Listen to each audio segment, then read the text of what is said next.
it looks like the bulk of the people are here. Shall we go give them what they want and what they're here about? Yes. Can I introduce you, sir? Of I course, feel like I want to. absolutely. Can everybody see Paul okay? Just making sure. He's going to turn some slides on here in a second. But Paul Sokol is an automation expert. He's been doing this forever. I met him, I don't even know how many years ago now, when we both did some interaction with a company called Infusionsoft back in the day and some of their big conferences and meetings that they had. But his bio says he started selling dime store candy for 25 cents in middle school. I can completely relate to that. After a gauntlet of college combined with direct sales and founding his first company, he dove headfirst into small business automation in the summer of 2008. So quite a long time. He's helped thousands of business owners and leaders with an authoritative book on sales and marketing, and he's personally sold $1 million in automation and advertising services. Once again, any questions that you have in the chat, please. Thank you all so much for being here today. It's good to see everybody. And with that, Paul, I will turn it over to you. Awesome. Well, thanks for the fantastic introduction, Neil, and so good to see all of y'all. And yeah, I've been doing this. I started in grad school when I was 25. I'm going to be 40 in November 6th, in a couple of weeks. And so I've been doing this for quite some time. And that's why I wanted to go ahead and share with you today some myths about automation, especially because now it's starting to become more popular, more common. And especially as a service-based business, you may be wondering, does this work for you? Does this not work for you? So let me make sure I have the chat up on my side, which it is, and then I'll definitely make sure to answer questions as we go through this. I've got 37 slides here. I'm going to go ahead and go through these reasonably quickly, and I got a free gift for you at the end of this. So let's go ahead and have some fun here. And I actually want to start with an experience that Neil had personally with a small service-based business. So he needed a new air conditioner. His AC didn't work. He needed a new one. So he had 5 companies come out for a quote. And then after they came out, he only had 2 of them follow up with him. So who do you think got that business? The obvious answer is at least one of those 2 folks, unless there was something that maybe didn't jive with him. But that's the opportunity that we have here as local service-based businesses here. You got to make sure you follow people. That's the name of the game.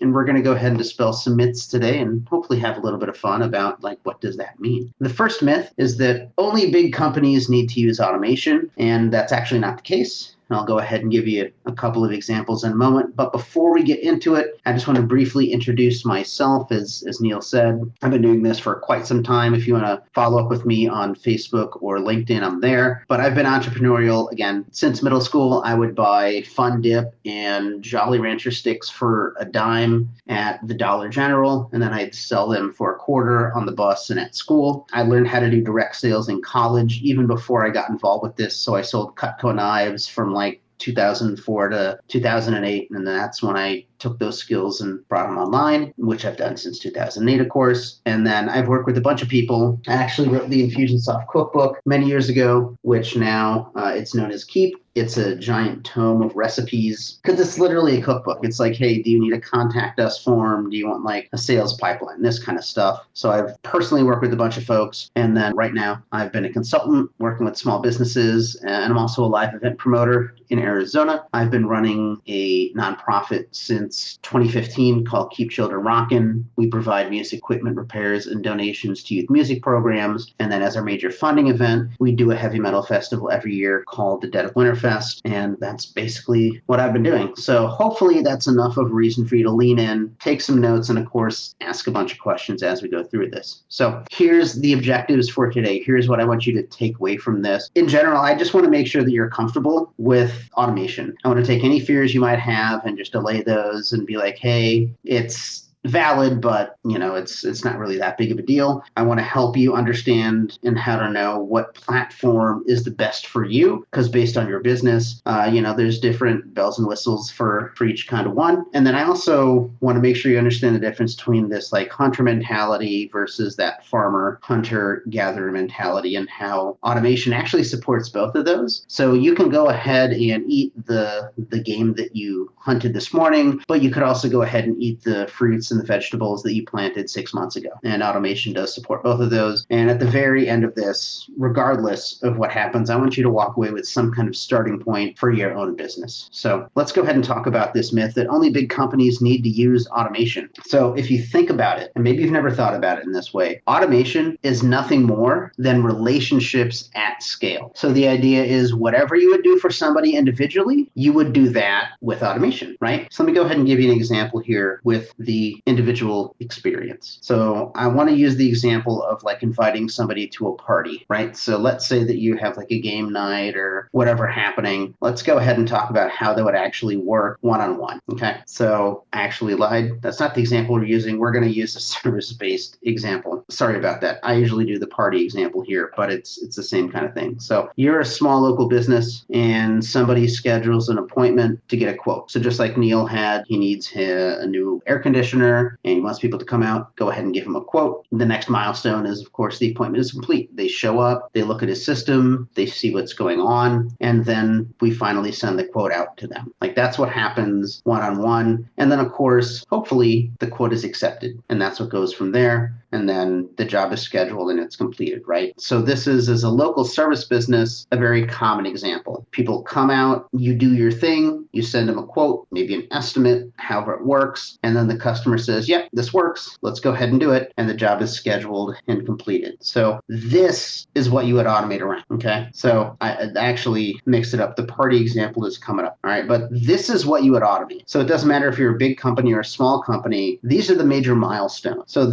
the key takeaway here is that if you're not going to do it individually, do not automate it. Otherwise, you get weirdness at scale. Okay. And what I mean by weirdness at scale is like let's go back to the previous slide here, right? So like you wouldn't email or text everybody one every single day once the appointment is scheduled. Hey, your appointment's scheduled. And then, hey, I'll see you in the next appointment. And then, hey, I'll see you then. And then when the quote is sent, hey, here's your quote. Hey, what do you think about the quote? Hey, do you like this quote? Hey, what do you think about this quote, right? That's weird. Okay. So you would not want to automate that. Again, otherwise you get weirdness at scale. So no, big companies need to use automation, but also small companies can use it too. Any company can benefit from automation, assuming that you have care and you plan out what the customer journey should go ahead and look like. Okay. And so let's talk about the second myth, which is that automation needs to be complex to provide value. This is definitely not the case. In fact, version 1 is better than version 0. Just get something in place first, and then you can go ahead and expand from there. So let's go ahead and look at one of those milestones that we had before. Let's look at this idea of an appointment follow, okay? Because when it comes to automation, you want to start with like the biggest problems or the biggest milestones and then go up from there. So if you're not doing anything at all, the simplest thing that you can do is just send an immediate confirmation of the appointment once somebody's scheduled, all right? Can you do this manually? Yeah, and you probably should be doing it manually, but that's something you would do in real life individually, so you can go ahead and automate that. And maybe that's version 1. Maybe all you do is once someone books an appointment with you, you send an immediate confirmation, and that's going to go ahead and save you time. It's not going to hurt the relationship. Again, you're not going to be weird at scale because you would do this anyway. So that's the kind of thing that you would automate. So just get that in place to start, and then you can evolve from there. So for example, the next enhancement from here is maybe you send some reminders leading up to this appointment. So you can send an immediate email or a text that says, hey, I'm going to chat with you next Friday, October 31st. And then maybe you have some automation that goes out to send a reminder the day before. Hey, we're confirmed for tomorrow. I'm excited to go ahead and wrap with you about X, Y, and Z. And you're going to be working with the sales tech, Johnny or Sally or whatever the case is. And then maybe you do it across both email and text. Okay. But you probably don't want to come out of the gates with that, especially if you're brand new to it, right? Just a little bit at a time. It's a progressive thing that you're evolving into. And again, Neil, feel free to break in at any point in time if something's not making sense or if there's some questions coming in. And then from there, you can go beyond that. So there's all sorts of enhancements you can do once people do an appointment follow-up, or rather once people book an appointment to follow up, which again, this is something that you're going to do anyway. You're probably going to send some kind of confirmation, and you're probably going to send some kind of reminder the day before, maybe the day of. So you can automate that confidently, knowing that it's not going to be weird, because that's what you would do anyway, as an individual human. And then there's all sorts of enhancements we can do from there. So for example, you could do a post-appointment follow-up. So getting back to to the example we talked about earlier, when those 5 people showed up to give Neil a quote on his air conditioner, they should have had at least a basic follow-up that was like, hey, thanks for letting us come out. We'll go ahead and follow up with you with some more information. It can be generic like that, but it lets people know that you're paying attention to them and they're not just some number, right? Nobody wants to be a number. Nobody just wants to be a statistic. So you can do post-appointment follow-up based on whatever happened. Something else you can do is, as you get more evolved, you can build in a reschedule or a cancel functionality. Because you know what? Life happens. Sometimes you have to reschedule things. Sometimes people can't do the appointment, they have to cancel. And then you can follow up with them to schedule another one, right? You don't have to come out of the gates with this. This is something that you would want to do once you're comfortable with sending an immediate reminder, a couple of follow-ups before, and then, give people the opportunity to reschedule or cancel. And most of the platforms that exist out there have this built in. So it's not anything you necessarily have to do custom. The messaging, though, is going to be, unique to whatever you're doing. And then when you really want to take it to the next level, this is where you can start to leverage a formal pipeline to track people through the process. And when we talk about pipeline, it's the major milestones in the process, which is, beyond what we're going to go ahead and talk about today. But if you have a system with a pipeline, you don't necessarily have to use this right away out of the gate. Just get comfortable with doing the basic stuff, and then you can evolve into a pipeline, especially as you grow your team. If it's just you and you're the only person doing it, then you can kind of keep track of it on your own. But as you add another sales rep, 2, 3, 4, when you got a whole team of folks doing it, you do need to have a pipeline so that way everybody's using it the same way. And then as a sales manager, either you or whoever is the sales manager can hold those people to account and govern what they're supposed to do. So this is false. Automation does need to be complex to provide value. I'd recommend starting simple and then get more complex over time. And I don't know why this analogy hit my head right now, but it's like skateboarding. I've been a skateboarder most of my life. Start with something simple. Do an ollie, do a kickflip, and then over time, do more advanced things, do more advanced tricks, right? Using automation in your business is the exact same way. Because at the end of the day, it's about saving yourself time without sacrificing the relationship.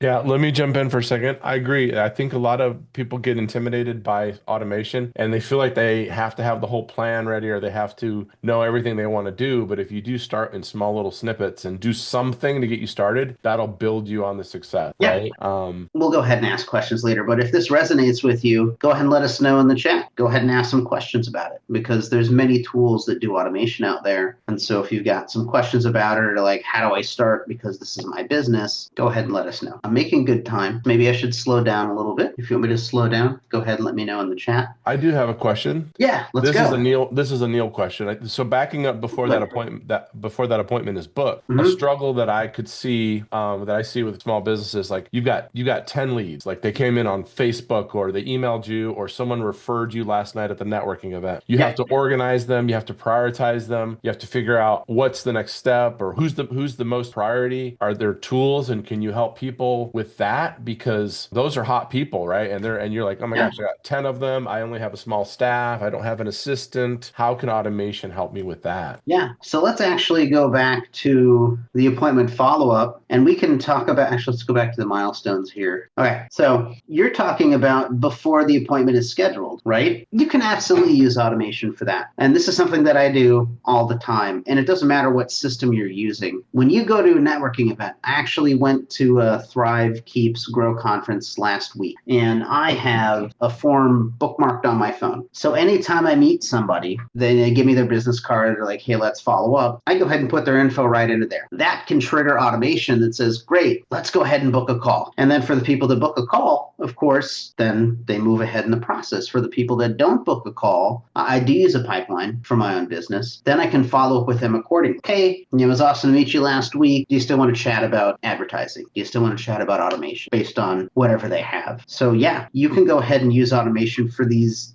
key milestones. And that's a really good question, Neil. I think that it's based on the major the checkpoints along the way. So when I'm talking about sales processes and things like that, it helps to think about it like a set of stairs where every single stair is a meaningful step in the process. And that's exactly what we have here. And then you can automate around that. So you can be like new lead, and then they're qualified qualified, then they book a call, and then, or they book an appointment, and then the appointment is complete, and then we send a quote, and then the quote is accepted, right? And there's kind of one step at a time. That's a really good call out because, yeah, this is kind of like mid-sales process. But what about people that just reach out? Like if you're like a garage door installer and someone says, hey, I need help with my garage, and they don't book an appointment right away, you don't want them to slip through the cracks. You want to make sure you follow up with them either in an automated fashion or you have a pipeline to have your sales team manually follow up and be like, hey, do you still need that spring fixed on your garage door? Yeah. Or if you're working, go ahead. You mentioned he carries a form on his phone. Okay. Yes. Hopefully everyone has been doing something similar. I want you to vote in the comments, and then we also have a question from Vanessa. Yeah. But I want I'm gonna pull that form up. everyone to vote in the comments. Okay. Yes or no. Do you have a form on your website that actually works where you can collect somebody's email address? Yes or no? That works. No cheating, because I've seen 1,000 websites with a contact form that goes to a dead Jot form or a dead whatever the platform is, and it doesn't work. So that is like stopped everything today. And if you don't have that, Elizabeth does. A couple of you don't, but you can work on that.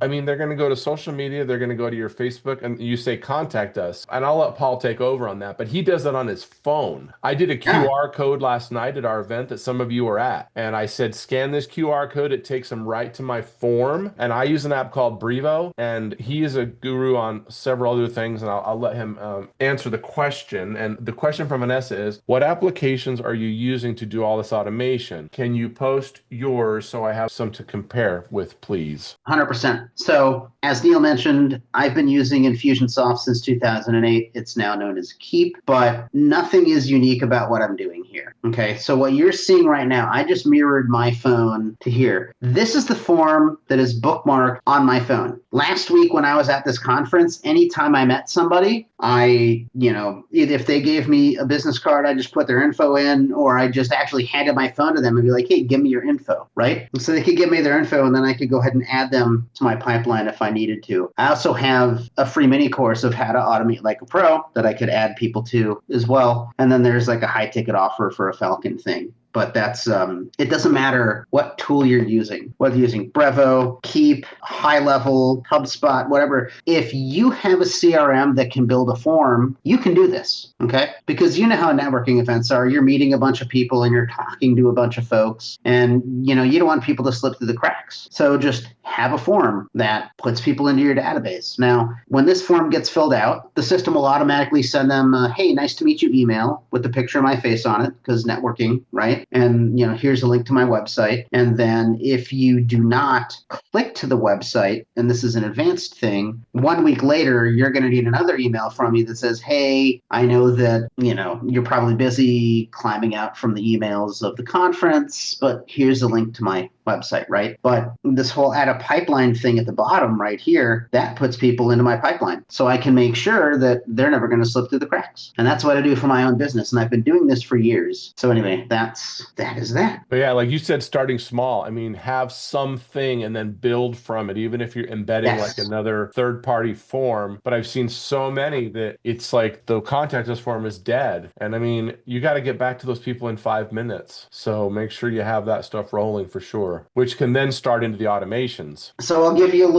I'll ruin the magic trick. If you fill out that form, you're going to get an email from me in 17 minutes. Why 17 minutes? If I'm sitting and talking to you, Neil, and I go, hey, give me your info, right? And you immediately get an email from me. Obviously, I didn't email you because I'm right in front of you, okay? But when you're networking, there's a good chance that within a quarter of an hour, I have walked away from you, and then now you're going to get an email from me. You do need to put a lot of care into how you set your stuff up. Otherwise, again, you get weirdness at scale. If you fill out this form and you get an email from me immediately, you're gonna be like, that's weird. I'm sitting here talking to you. How did you send me an email? Kind of ruins the magic trick. So that was such a great side note. Thank you. Let's keep rocking with this. So again, automation does need to be complex. Is that complex, guys? Here's a web form, and it just puts someone in the system and puts them in the pipeline. That's not complex, okay? And if I add people to the pipeline, I think it also gives them a calendar link to book with me too, so they can just book a call with me. So again, version 1's better than version none, and then you can always enhance it from here. So start simple, get complex over time. So actually, that dovetails perfectly into the third myth. The automation is robotic and impersonal. It's not. So again,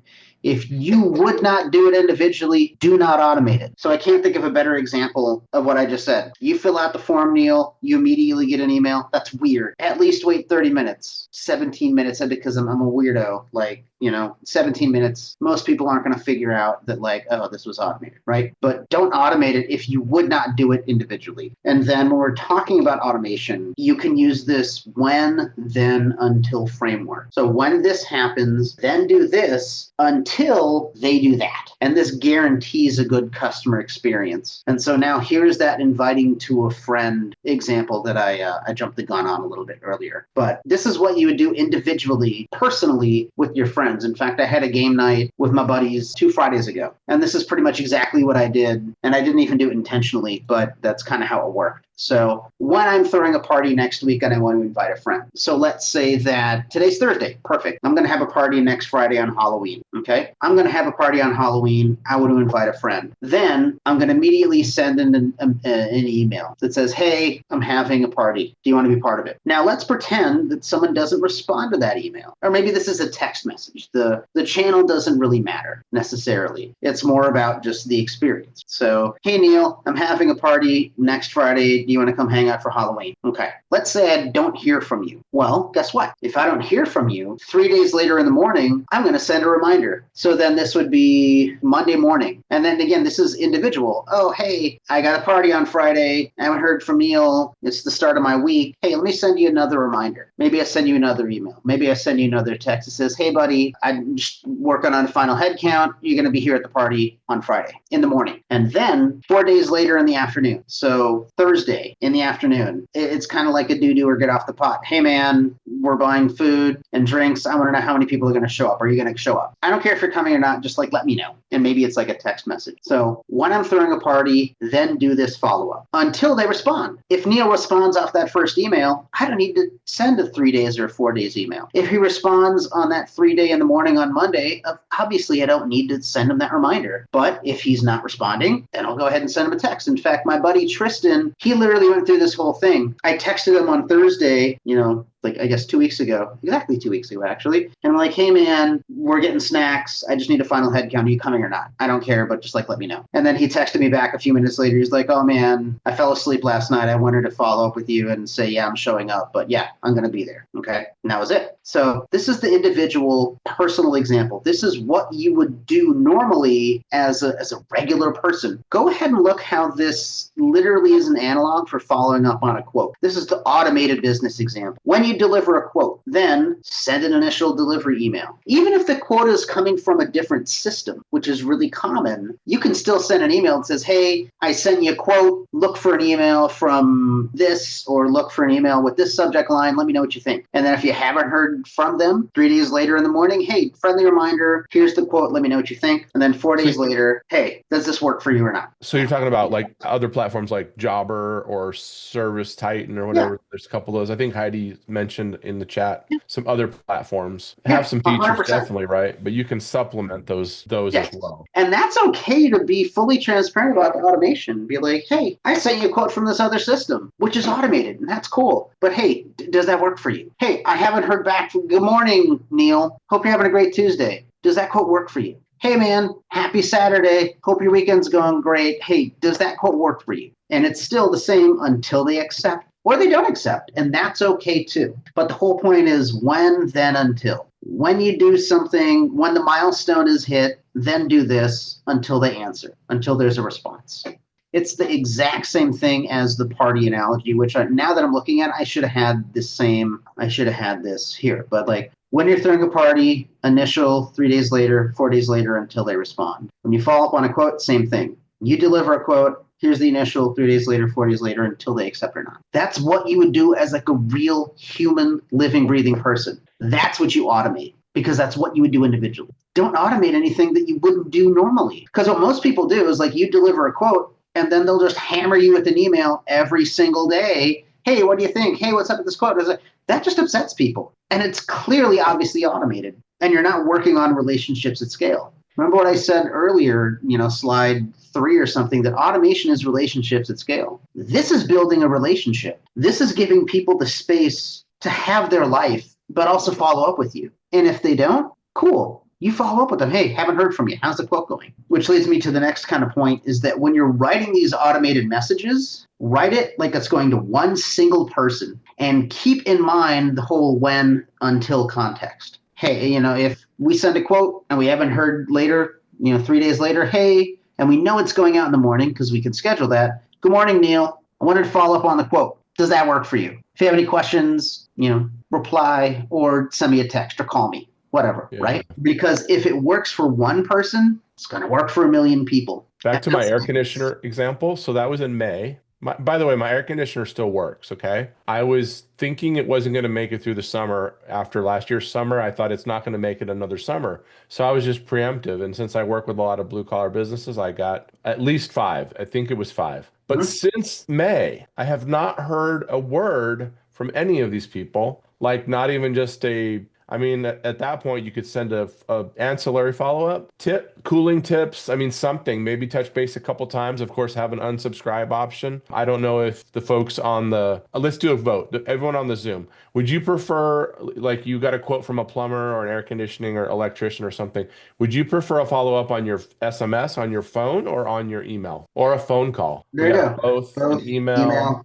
And Ashley has a great question. So while y'all are voting on that, Ashley says, what if they never respond or accept? Do you still follow up or stop after 4 days later? That's kind of up to you as the business owner. So this is what I would do. If I was building this for myself or for a client, I would probably make this quote follow-up. I would probably make it a short-term nurture where maybe I follow up with them for like a whole month, maybe 2 months, but the timing is getting spaced out more. So after 4 days later, maybe I send another follow-up 7 days later that says, hey, I wanted to make sure that you're taken care of. Does this work for you or not? And then maybe another week after that. And then maybe 2 weeks after that. So now it's a whole month's worth of follow-up. And then you can even give people a crap or get off the pot. On that very last emails, be like, hey, I wanted to follow up with you. I haven't heard from you since we did a quote. Does this work for you or not? Whether it does or not, just let me know because I don't want to be a bother. Just tell me what's going on. And then you could, to your point, you could keep them in the funnel until they are a clear yes or no. Then you could have like a long-term nurture, which I usually do this around holidays. And based on your business, you can do follow-up around that. I have clients, in the Americas, in Europe, pretty much all, Australia, all over the world. So I have a long-term nurture it's 9 emails around international holidays. So you're at least going to get an email from me once every month or so, and then it repeats itself. Okay. Yeah. So like New Year's and like Valentine's Day and like International Friendship Day, like these kinds of things, just to stay top of mind. And as soon as somebody responds to that as either like a yes or a no, then that stops. Again, the whole idea is like, keep your automated messages personal. Yeah, so Heidi from Generations Doors and Docks, who's on the call today, she has a great sort of follow-up among holidays, okay? Her holiday is the first year anniversary of the new garage door. So she would like to send a little like postcard or something, happy birthday to your garage door, and remind them that they got a beautiful garage door from her business. And I think that's a really great example. And that can fully be automated. Absolutely. And even Vanessa has a great thing that says, hey, I'd like the option to say yes or no in the text or email that triggers other responses or not, because that's okay too. You can totally have a link in an email that says, listen, if you found another solution, just click here and I'll stop emailing you about this, that kind of thing. So you can definitely build that in there. But when we talk about like the fulfillment, the nurturing of that fulfillment, that's actually a really deep insight, Heidi, because it doesn't matter what you're selling. Product, service, to businesses, to consumers. Every line item has a marketing journey, a sales journey, and then the fulfillment journey. So you're talking about is that fulfillment journey. So you install the garage. Great. They're a customer. They're a paying customer. Show up a year later that says, how's your garage doing? And maybe you would want to have a short-term thing, maybe like 2 weeks after the fact. Hey, hope your garage is working well. Do you need help programming your wireless thing or whatever? And then, cool. A year later, how's it going? And then maybe you go into like, a cycle of like, hey, I'm in Arizona. which I think we're all in Arizona, it's very dusty. So in springtime, it's like, hey, have you lubricated your garage door hinges yet? And you can even recommend people do things on their own because that just provides value and shows that you care. Go to Home Depot, buy a silicone lubricant, and spray all your hinges down. If you don't have the time to do it or you're not sure, let me know. We'll go ahead and send somebody out. And maybe you do it as like a returning customer discount or something cheap. Like, cool, we'll do it for $79, whatever the case is. And yes, it reminds them the door should be maintained or serviced. And then you can go across major milestones. So like the house that I've been living in right now, the garage door spring has broken 2 times in the 13 years I've lived here, which is about normal. A garage door spring is probably only going to last about, 5 or so years, right? So like you can start emailing people or texting them at year 4, which is huge, right? That's 1,200 something days after that first purchase. But it's much easier to continue to get business from people that you've already sold than get a new customer. Hey, just want to let you know, you've had your garage door for a few years. The spring is likely about to, go. So if you ever hear like a massive snapping sound or like your garage door doesn't open, that probably means your spring is broken. Call us here and we'll send somebody out right away and we'll get you taken care of. And yes, look in the chat, y'all. Everything is marketing, sales, fulfillment. That's it. And it's every line item too. So garage door has a marketing, sales, and fulfillment. But then a spring replacement also has a marketing, sales, and fulfillment. But the marketing of the spring replacement starts at the fulfillment of the garage door install. So everything kind of chains together. But again, start simple. I know this is probably like drinking from a fire hose, but start simple and go from there. Well, those 3 things are, I mean, I've heard this 1,000 times, but when you just said it again, I had to write it down because I was like, yes, it's so simple, but if you break each of those things out and look at how you're doing it, each of those different things, and you're like, oh, you know what, we're doing everything great, but our fulfillment sucks. Mm-hmm. We're like totally behind on everything, and we're not, I don't know. Another question I had is for the chat. Have you ever sold anything while you were asleep?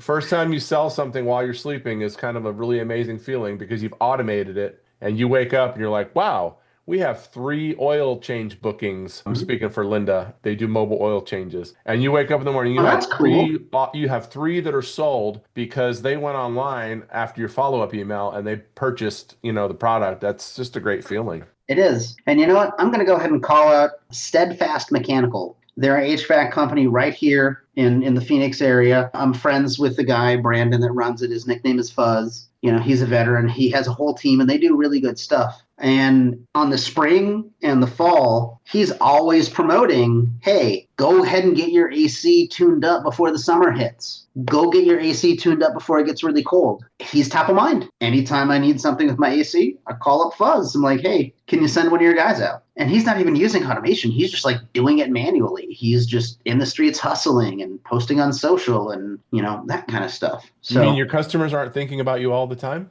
They sure aren't. We think that as business owners, right? You guys, we think they're thinking because we're so cool and we got our big logo and we got our van painted up with a decal and we're on social media all day long. So they're thinking about us, but you know what? They're not. They're not.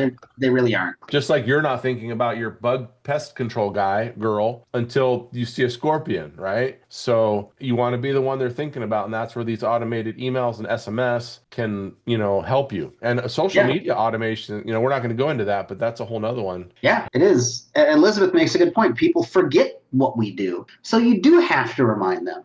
For the oil change folks, do you also inflate tires? Will you change out, the fluids on that? Like, you got to remind people what you do because we think about it every single day because that's our business. But you, like me, have a bunch of stuff going on. So you're going to forget about what's happening. So you got to always stay top of mind, which thank you for all your comments and questions, y'all. This is turning out way better than I could have expected. And we still got 2 myths to go. So the third myth of automation being robotic and impersonal, no. It's only robotic and impersonal if you carelessly design it and you ignore the context of it. When you factor in when this happens, then do this, until they do that, that's the case. So like, here's a really simple example. We've probably all been to plays. Look at the spotlights on stage left, stage right. What if the spotlight was not on one of those dancers or people? it would look weird, but you may not be able to mindfully say, well, this is why it looks weird because the spotlight is behind the lady. But just there's just something that looks weird about it. That's what bad automation is. People can't necessarily put their finger on it, but there's something about it that just leaves a bad taste in their mouth. So like, don't be a bad spotlight operator. Don't have, the sound effects weird. Let's keep rolling. Let's keep ripping through this. So the fourth myth, that automation only works for certain industries. So obviously this isn't true, but let's go ahead and talk about the two types of approaches to things. There's the idea of the farmers and herders, where they're farming, they're planting plants, they're going to go ahead and nurture and grow things and raise things and take care of things, and then they can eat their crops months later. Or if they're like raising a goat, they can regularly get milk out of it, or chickens, they can get the eggs out of it. Compared to a hunter-gatherer, basically every single day they're fighting for their life to eat their dinner tonight. And there's nothing wrong with this. The hunter-gatherer thing has been in anthropology forever. Hunters eat what they killed today. Farmers eat what they planted months ago. Hunters are always focused on the next meal. Farmers are focused on the consistent meals. Hunters have no buffer for slow hunting periods. So when it gets cold or the herds move somewhere else, they're kind of SOL. Farmers can store for weak harvest periods. But here's the cool thing. Businesses need both of these skills. They need to be able to make the easy sale today and then also earn the sale in the future. And that's exactly what automation can do. So if you have somebody like you're a plumber and, someone's sink exploded, I need you to fix my sink right now, and help me fix this. Or we can earn the sale in the future because, again, the oil change example. Maybe I don't need to change my oil now, but in a couple of months, I'm going to need to do it. Or when I'm going to take a road trip, I definitely want to go ahead and get the maintenance here. With automation, you can do both of these. Every industry can benefit from this. It is going to look different based on your offer, though. So that's the thing to keep in mind, that based on whatever you're selling, that there's like the easy kills and the meals we can eat right now today. And then there's the things that you're going to plant and nurture and nourish and eat 6 months from now. But it's not just for certain industries. Again, it harkens back to the milestones that you're doing and, how do you follow up with people on that? Let's go ahead and wrap up with this last myth, that any automation platform can work for any business, which kind of yes and no here. So I want to talk to you about the idea of no free lunch. So as I mentioned, I've been using this stuff since I was in college in 2008. I have a master's degree in electrical engineering, and I studied machine learning and computer vision, pattern recognition, AI, basically. And there's a whole paper that people figured out. It's called the no free lunch theorem, that says that if something is great at one thing, it's terrible at everything else. I think there's a saying out there that, like, if you judge a fish by its ability to climb a tree, it's going to think it's stupid its whole life. When you're looking at various automation platforms, you need to make sure that it has the features that you need for your business. So things that are super common is the ability to schedule services, or if you have like a fleet of vans or something, like routing that. If you're in a medical thing, you need to be HIPAA compliance. Or if you have account-based businesses where maybe you're like doing floral and flower stuff or janitorial stuff for like big businesses, it's account-based where there's multiple people involved in that. So the big takeaway here is make sure on what you must have when you're selecting an automation platform, because there are different bells and whistles between different platforms. Like if you're a car mechanic, there's entire CRMs that are exclusively built around fixing cars, hooking into your inventory, and doing like regular maintenance. If you have a fleet, there's all sorts of CRMs and things out there that you basically say, cool, here's the 10 vans that I have, here's the team that are assigned to this, even equipment management of like, here's the, like if you're a carpet cleaner, right? Like here's the 20 different carpet cleaning vacuums we have, and you can assign that. You have to be clear on what those are when you're selecting a platform. Otherwise, you may work on something that it may not necessarily work for you, which is okay. You can also have, you also have multiple tools. That's a thing that I've learned over the years, is that you might have one tool that's all about managing the relationship, the marketing, sales, or fulfillment, and then you have a totally different tool for the operations of how do you market, how do you sell, how do you fulfill. So for example, I said that we use Keep for our CRM, but we use Trello to track the work for all of our client projects, because Keep is not for project management. No free lunch. It's amazing at CRM stuff and automation. It's the worst in the world for for projects. Can we do a So quick vote? yeah, Just real quick vote, everyone put in the chat. What automation platform do you use? And if you don't, just write none. But if you use like Go High Level, CRM, if you use MailChimp, that's an automation. that's also another It's platform. not Yeah. the best automation, but it's a start. So we got some people using high level, some people using none, some people using a CRM. That's awesome. And yeah, I know that high level doesn't really have the like fleet management thing, or even the ability to like the traveling salesman problem. Or if you have like 5 appointments in different parts of town, it's not going to route to the best 5 places to go. And even people have in-house systems, which is awesome. So like Jobber, there you go, Jobber for operations, which is awesome. So realistically, as your business grows and what you have going on, in all my years, I've observed that you need to have something for the customer relationship management of it, and then you need to have something for the behind the scenes operation of it. At a bare minimum, at least 2 tools, which is okay. These are good problems to have. So that is the myth that we're busting here. You got to choose it based on the features that your business needs, and don't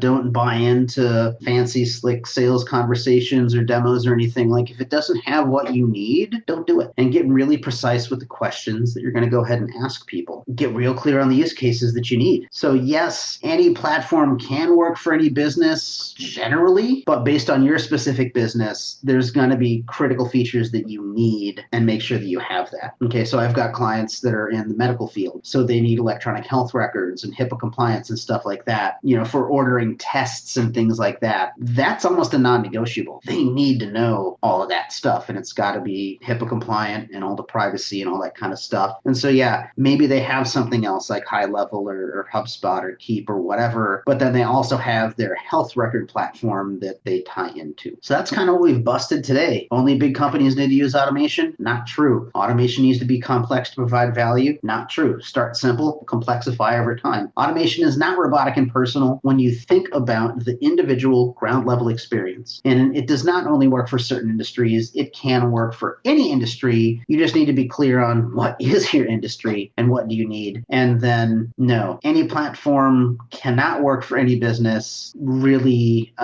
it can, but to really take your business to the next level, make sure that you have one that has exactly what you need for your business. So going back to Neil's example at the very beginning of this, if every air conditioner company had the right automation platform for their industry that was simple yet personalized and designed with care, now who do you think would have won Neil's business? It's that particular one. So Can I jump in again? yeah, of So course. almost all of them nailed the like quote part, right? Yeah. Because they have Jobber, or they have one of those there's like three big ones that do like the trades. And Mhm. so they got the quote thing right. Like they got we're gonna show up at 5:15. That they pretty much got that right. But what's the point of all that if you don't check back and say, and they all knew my air conditioner wasn't broke. So why not check back and say, hey, make a joke out of it. Say like, hey, did that thing finally break down? Because we got some time Yeah. this week or whatever. But yeah, I thought that was they got the beginning part of it right, and that's just you gotta, like you said, you gotta do the marketing, the sales, and the fulfillment, all of those things. You totally need to. So I get it, y'all. This is a lot. We've spent about 51 minutes here, and it's definitely like drinking from a fire hose. So let me go ahead and give you what the next steps are. Like, where do you start? Because I don't know exactly where everybody's starting. So I've got some general steps for you. So the first thing that you need to do, pick one offer, pick one line item on your P&L and start from there. And then